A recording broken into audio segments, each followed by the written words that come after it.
नमस्कार दोस्तों, मैं हूं डॉक्टर अमित त्रिपाठी और प्रस्तुत है चंदा मामा 1958 फरवरी माह में छपी कहानी कील की कीमत।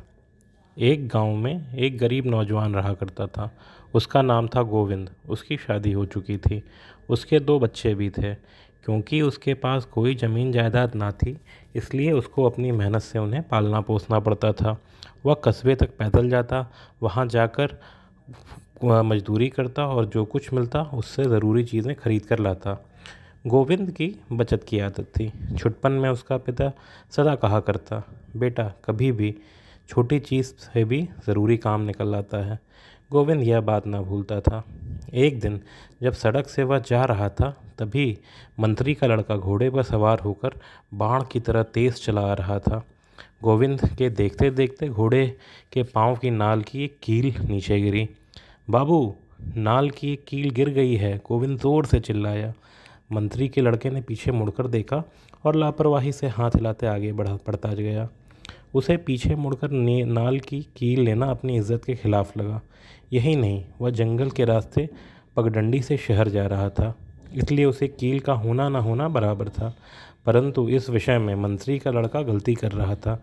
वह जंगल में भी काफ़ी दूर ना गया था कि नाल ढीली होकर गिर गई। अगर उसने गोविंद से कील ले ली होती तो जैसे तैसे नाल लगा ली होती। परंतु अब नाल के ना होने पर घोड़ा लंगड़ाने लगा, तो उसे उतरकर चलना पड़ा। उसे जंगल में अकेला जाता देख चोरों ने उस पर धावा किया। उसका सब कुछ लूट लाट कर उसे पेड़ से बांध दिया। इस बीच गोविंद कील को अपने पास संभाल कर रख आगे चल दिया। उसको थोड़ी दूर चलने के बाद एक गाड़ी खड़ी दिखाई दी। एक कील के निकल आने के कारण पहिया ढीला हो निकल आया था। गाड़ी के पास एक रईस खड़ा था।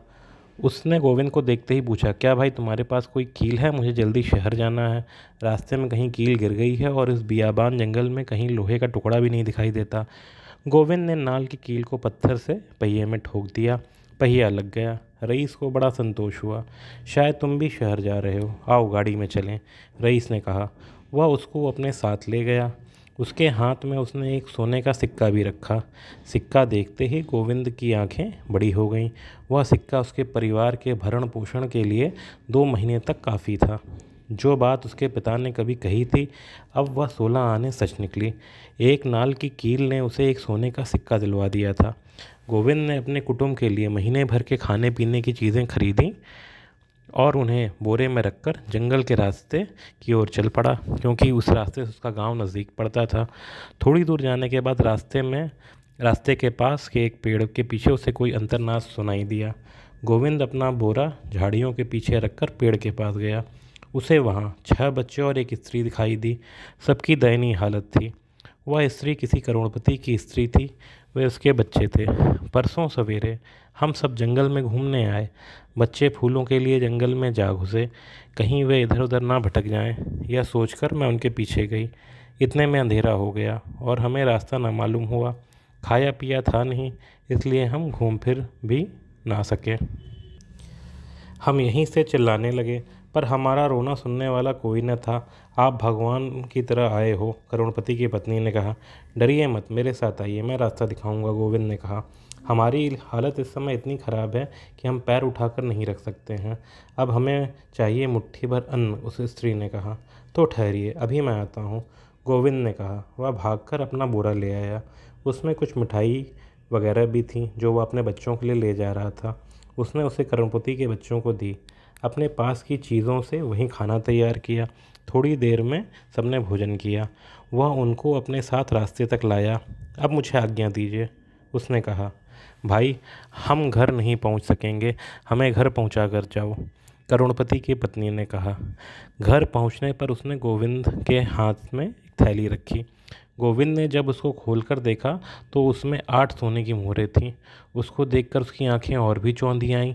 उसे सपने में भी ना मालूम था कि एक कील उसे इतना धन देगी। उससे उसने कुछ और चीज़ें खरीदी और उन्हें बोरे में डालकर जंगल के रास्ते घर की ओर चला। जब वह जंगल में पहुंचा तो उसे किसी आदमी की कराहट सुनाई पड़ी। वह उस दिशा की ओर गया जहाँ से कराहट आ रही थी। उसने मंत्री के लड़के को पहचान लिया। वह पेड़ से बंधा था और सूखकर कांटा हो गया था। मंत्री के लड़के ने काँपती आवाज़ में गोविंद को अपनी आपत्ति के बारे में सुनाया। गोविंद ने उसके बंधन खोले, उसको चलाता हुआ अपने घर ले आया, उसे पेट भर खाना खिलाया। बाबू, एक नाल की कील के कारण आपको नुकसान हुआ है और उसके कारण मुझे फ़ायदा हुआ है। कहते हुए गोविंद ने अपना किस्सा सुनाया। यह सब सुन मंत्री के लड़के ने कहा, देख गोविंद, मुझे ठीक तेरा जैसा आदमी चाहिए जो मेरी देखभाल कर सके। तुम मेरे साथ शहर चले आओ, तेरे ठहरने के लिए बढ़िया घर और अच्छे वेतन दूंगा। उस दिन गोविंद अपने परिवार के साथ शहर चला गया और मंत्री के लड़के के यहाँ नौकरी करने लगा।